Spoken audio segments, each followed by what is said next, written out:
Binge audio. Oh la vache, c'est quoi ce délire?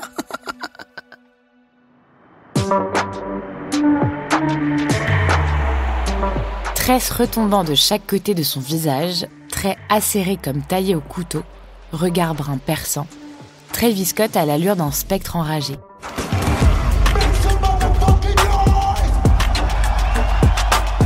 Malgré la tragédie d'Astroworld, le rappeur reste l'un des artistes les plus acclamés, comme si rien ne pouvait l'atteindre.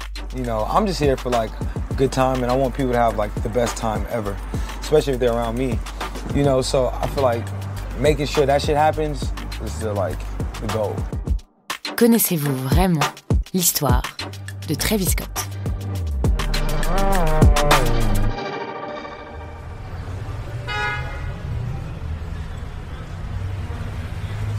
Jacques Bermond Webster naît le 30 avril 1991 à Austin, dans un bloc défraîchi du quartier de South Park. Les appartements sont exigus, les sirènes de police hurlent la nuit et les parkings servent autant de terrains de jeu que de points de deal. C'est ici que grandit Baby Jack et son grand frère Marcus, autiste, sous l'œil fatigué mais aimant de leur grand-mère. Pendant ce temps, ses parents triment. Sa mère, Vanda, vend des téléphones chez Apple, tandis que son père, Jacques, dirige son propre business. Il s'arrache pour leur offrir un polo Ralph Lauren ou des tickets pour Astroworld, célèbre parc d'attractions à Austin. À 6 ans, le petit Jacques quitte le chaos de South Park pour les rues sages et propres de Missouri City, où il rejoint ses parents. Au milieu des pelouses tondues et des SUV brillants, le garçon apprend à jouer de la batterie sur les genoux de son père, musicien et fan de jazz. Le rythme est une obsession dans la famille. Dans le baladeur de Jack, Kid Cudi tourne en boucle. Il adore son audace et sa manière de poser ses fragilités là où d'autres jouent les durs. Jack aussi veut transformer ses émotions en son et commence à se mettre à l'électro. Seul objectif, que ça cogne fort. En parallèle, les bancs de l'université l'étouffent. Quand il réclame de l'argent à ses parents pour des manuels scolaires et un ordinateur portable, c'est pour en fait payer un billet d'avion pour New York. Pas de plan B, juste une valise et un rêve féroce, faire de la musique. Il enchaîne les séances en studio, essaye de se faire un nom. Et justement, il lui en faut un. Your name is not Travis Scott. No, actually, no, it's not. Ce sera Travis Scott. Travis en hommage à son oncle préféré, Scott comme Scott Mescudi, alias Kid Cudi. My two superheroes. Les jours passent et Travis Scott n'a qu'une idée en tête, aller à Los Angeles. Avant de partir, il fait un détour par Austin, voir sa famille. Sauf que ses parents découvrent la supercherie et lui coupent les vivres. Sans argent, la Cité des Anges est une galère sans fin. Travis erre dans les couloirs d'un hôtel miteux quand il reçoit un coup de téléphone. Kanye West veut le rencontrer à New York. Lui, le gamin qui squatte les canapés de ses potes. Alors il reprend l'avion. Une fois dans son studio, le cœur du jeune rappeur tambourine. Balenciaga au pied, plusieurs chaînes en or autour du cou, Kanye West l'accueille et lui tend un taco Doritos de Taco Bell. Travis l'ouvre et à l'intérieur, une avalanche de crème fraîche. Il déteste ça, mais croque dedans. Comment refuser devant son idole? C'est avec de légères nausées qu'il montre à son mentor ce dont il est capable.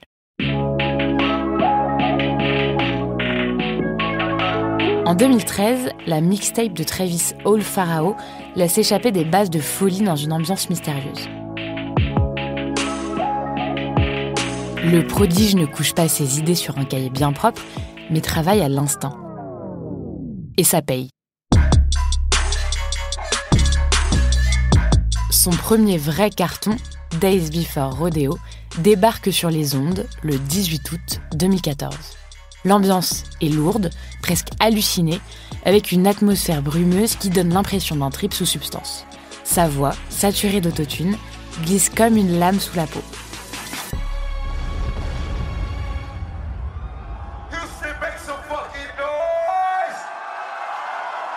Dès le 1er mars 2015, Travis Scott part à la rencontre de ses fans avec The Rodeo Tour, une série de concerts boostés par des invités tels que Chris Brown et Kanye West.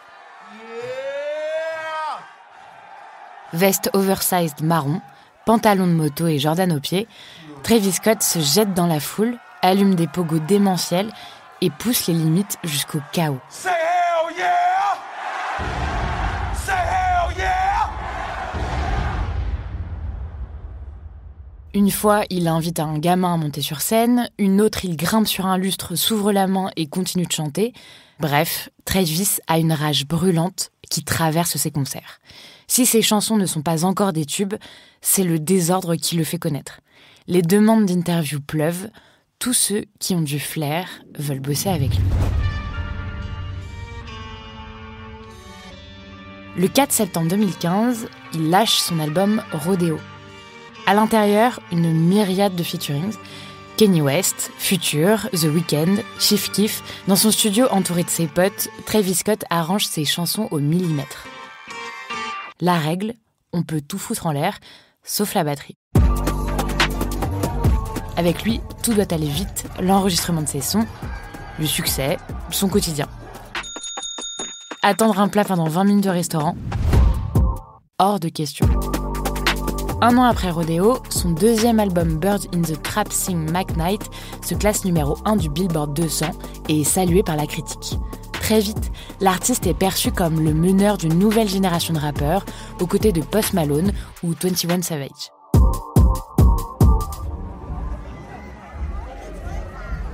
« 15 avril 2017.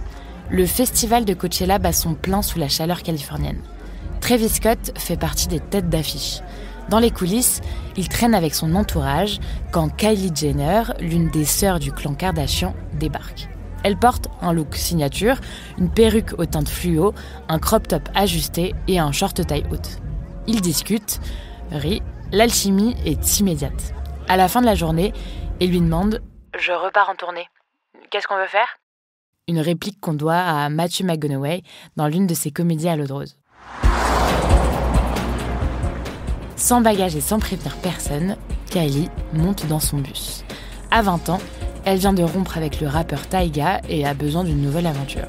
C'est là, dans l'intimité des backstage, des trajets en bus et des chambres d'hôtel impersonnelles, qu'ils apprennent à se connaître.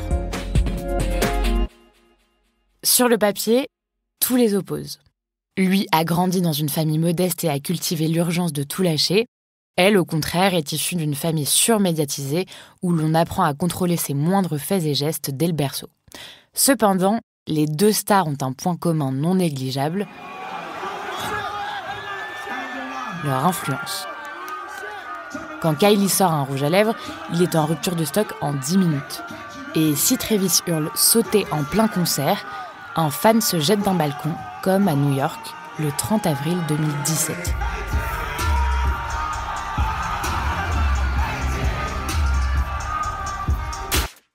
Le jeune homme reste paralysé sans que ça altère l'ascension du champion des beats.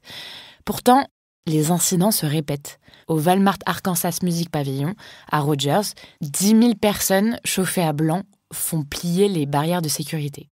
Les vigiles sont débordés, les policiers sont renversés et les spectateurs blessés. En plein show, Travis Scott est placé en garde à vue. Relâché quelques heures après, le chanteur s'en sort avec une amende et un avertissement. Le chaos, lui, alimente la légende de celui qu'on appelle la flamme. Kylie, elle, voit son ventre s'arrondir, mais garde le secret. Le 1er février 2018, dans une clinique privée de Los Angeles, l'influenceuse donne naissance à une petite fille, Stormi. À ses côtés, Travis Scott est fébrile, presque en état de choc. 3 jours plus tard, Kylie publie sur YouTube un mini-documentaire de 11 minutes qui retrace sa grossesse en images inédites.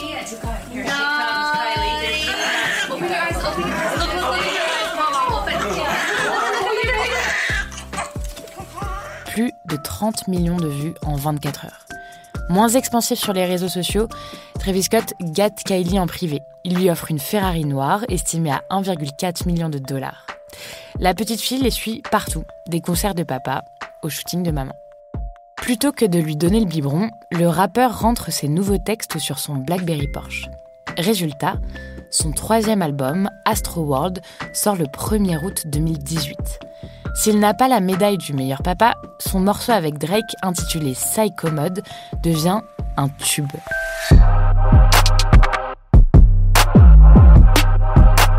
« 537 000 exemplaires vendus la première semaine.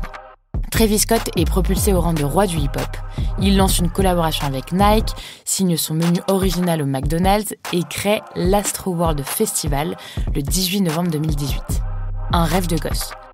La scène principale s'élève comme un temple dédié à Travis Scott, un portail géant à son effigie, un décor digne d'un trip sous acide, des montagnes russes miniatures. Bienvenue dans un chaos organisé. Consécration ultime, Travis Scott est invité à se produire au Super Bowl. Une bonne nouvelle pour cet ex-ramasseur de balles, mais il y a un problème, le boycott décidé par une partie du monde du hip-hop, dont Rihanna et Jay-Z. À l'époque, Colin Kaepernick, l'ex-quarterback et persona non grata dans la ligue, écarté après avoir posé un genou à terre en 2016, signe de protestation contre les violences policières. A true musical genius who needs no introduction.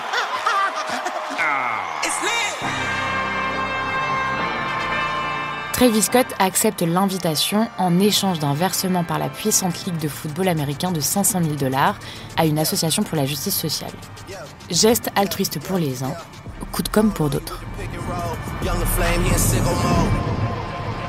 Le soir du 3 février 2019, Travis Scott débarque sur scène dans une explosion d'effets spéciaux. Sauf que le son est mal équilibré, sa voix n'est pas autotunée et la foule peu réactive.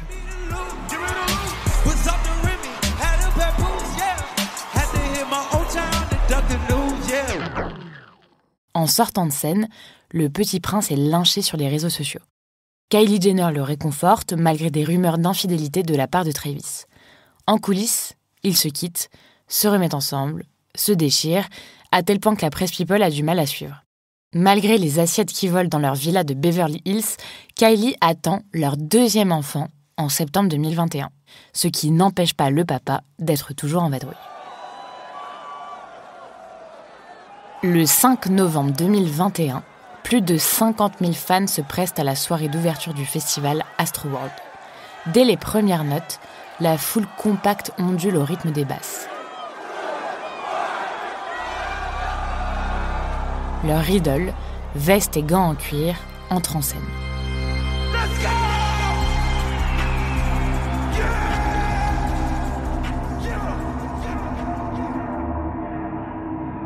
La pression monte, la foule commence à pousser, les gens tombent, se piétinent, les appels à l'aide se perdent dans le vacarme.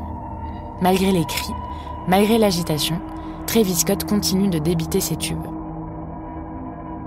Quand les lumières se rallument, le bilan est effroyable. 8 morts, dont un adolescent de 14 ans, des centaines de blessés et des images insoutenables diffusées en boucle sur les réseaux sociaux et les chaînes d'infos. Travis Scott est accusé d'avoir ignoré les signaux d'alerte et d'avoir encouragé les débordements. Plus de 2800 victimes déposent un recours collectif contre lui. Après un long silence, l'artiste se contente de publier une vidéo d'excuses floues, regard perdu, gestes mécaniques. I'm honestly just devastated. I could never imagine anything like this just happening. I'm gonna do everything I can to keep you guys updated. Love you all.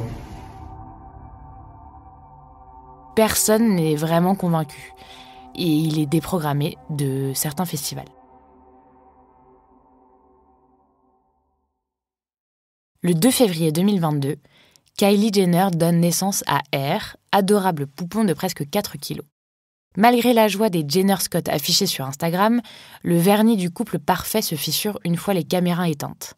Kylie, mère poule hyper organisée, jongle entre les couches, ses lignes de maquillage et ses rendez-vous business millimétrés.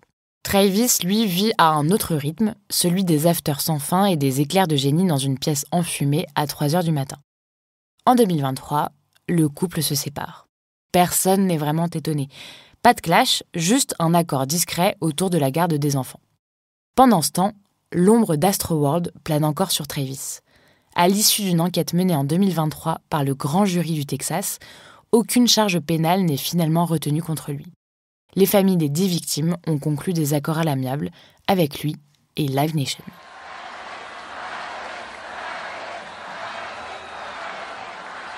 Que ce soit sur scène ou dans sa vie privée, Travis Scott a fait du chaos son royaume.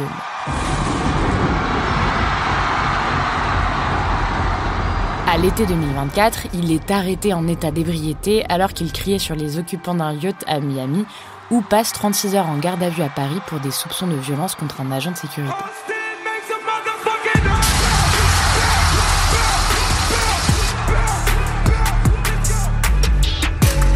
Ces incidents auraient pu éroder son aura, mais Travis Scott ne vit pas dans les marges. Il les redessine sans cesse. Le 28 juillet 2023, Travis signe son grand retour avec Utopia, son 4e album. Un ovni sonore entre hip-hop, trap, rock psychédélique et expérimentation futuriste qui marque une résurrection artistique. Le public suit, la critique aussi. Et pendant que les foules se préparent au prochain concert, lui poste des clichés depuis son studio, laissant entendre qu'il travaille déjà sur de nouveaux morceaux.